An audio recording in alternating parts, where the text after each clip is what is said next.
नमस्कार दोस्तों, मैं हूं आपका दोस्त यश गोस्वामी और आप देख रहे हैं बूंदे पॉडकास्ट। बूंदे पॉडकास्ट में सिलसिला चल रहा है अकबर और बीरबल की कहानियों का। अकबर बीरबल की कहानी वही कहानी जो बचपन में सुना करते थे, उसके मज़े लिया करते थे और साथ में अपने दिमाग को तेज किया करते थे, यानी कि धार लगाने का काम। कहानी है कि एक बार एक कवि सम्मेलन हुआ और उस कवि सम्मेलन में बहुत बड़े सेठ को बुलाया। तो जिन सेठ जी को बुलाया गया था वो सेठ जी बड़े कंजूस थे।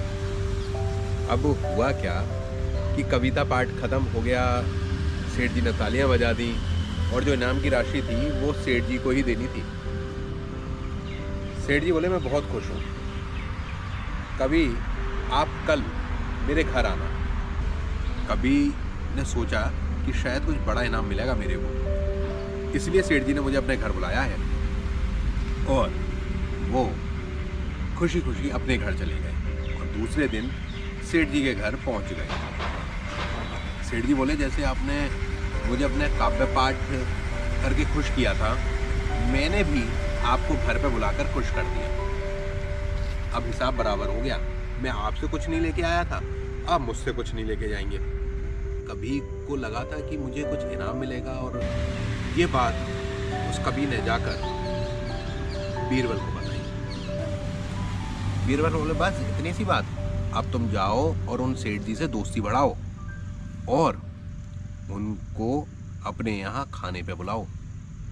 उन्होंने 2-3 दिन में दोस्ती बढ़ाई, सेठ जी को खाने पे बुलाया, वहाँ पर बीरबल भी आए और तमाम लोग भी आए। सेठ जी अब खाने का इंतजार कर रहे थे कि खाना कब आएगा। काफ़ी टाइम बीत जाने के बाद सेठ जी ने कहा कि शायद हम यहाँ भोज पर आए थे जो अभी तक नहीं आया है। क्या ये भोज का कार्यक्रम है या नहीं है?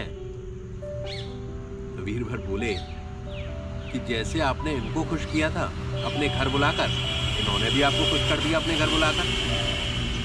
बस अब सेठ जी समझ चुके थे। सेठ जी बोले, मुझसे बहुत बड़ी गलती हो गई बीरबल, और कवि महाशय मैं आपसे माफ़ी मांगता हूँ, क्षमा मांगता हूँ।